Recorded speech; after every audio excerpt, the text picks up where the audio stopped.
how are you doing, everybody? Welcome to Russell Heritage Golf. Today we're going to be talking about one movement that you basically need to do to avoid hitting a slice. Now, the reason why you're hitting a slice is because there's a problem in the impact area. So there's a discrepancy amongst how the golf club is coming down and where the club face is aiming. So there's absolutely no doubt that you would need to understand the relationship between getting the shaft coming down on plane and basically getting the club face square.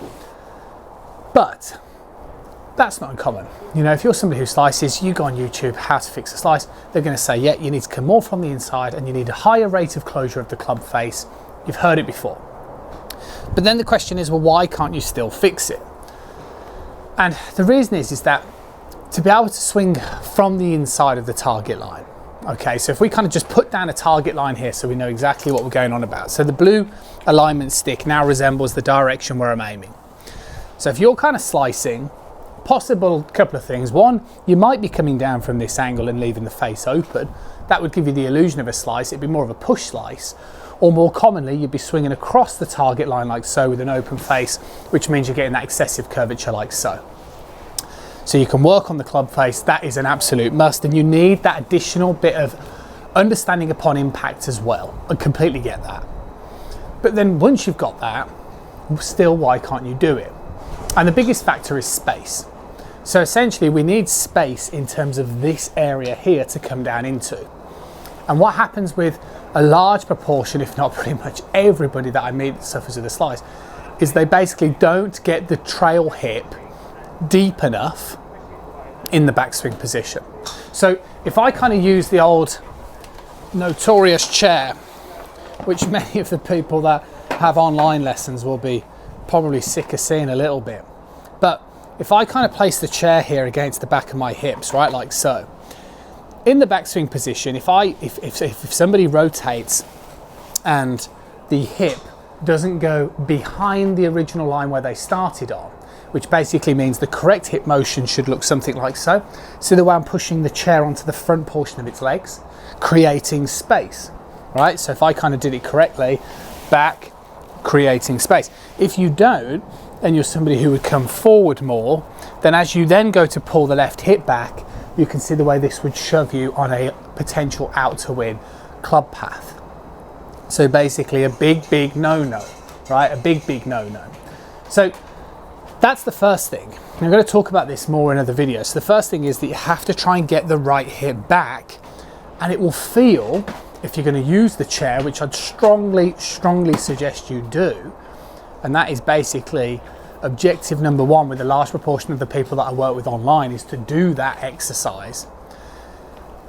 But the tip is, and I know this sounds incredibly obvious, but the tip is it won't feel like what you thought it was going to feel like. So sometimes when we say things like rotate, what tends to happen with most amateurs, if I just use this for a moment again to represent my hip line, is most amateurs go, oh yeah, okay, and they rotate over the leg. And that means the pelvis ends up moving forward, as I'm demonstrating here.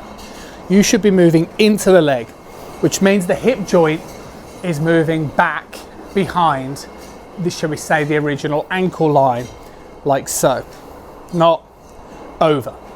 So that would be that.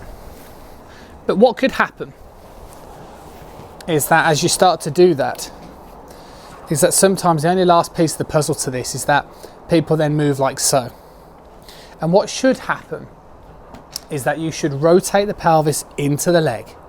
And as you do this, if I put my hand on my trail leg, you can see as I swing back how much the upper part of my trail leg moves away from the target in the backswing position. So you can see from here, and I'll just do it from this example because the other camera's a little dark, see how much the upper leg moves.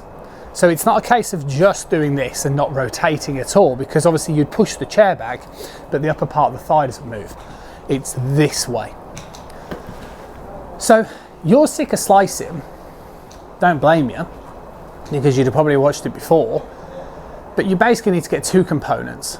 You need to get the hip back, which is what we've talked about today, and you need to get the matchup of the release.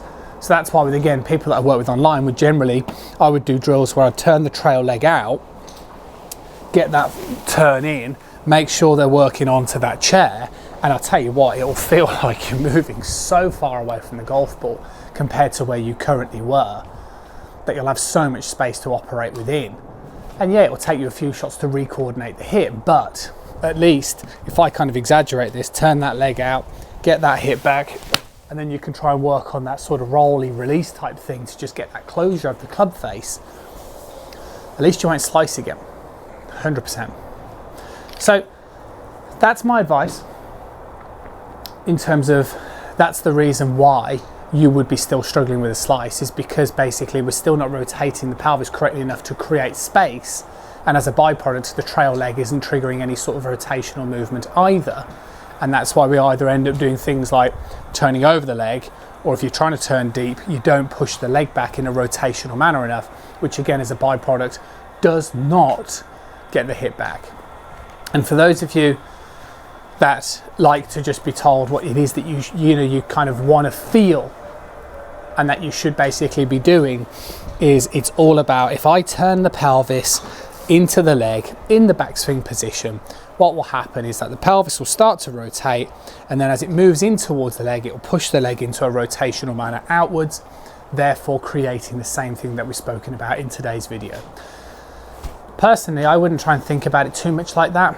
I would do the objective of the chair and put your hand on your thigh and get it moving out, because it has much higher success with people, again, that I've seen either face-to-face or online lessons. Hopefully you enjoyed the video. Always appreciate thumbs up, like, free to subscribe. Press that little bell icon, that means you'll receive notifications every time a new video comes out. Catch you with you guys again soon.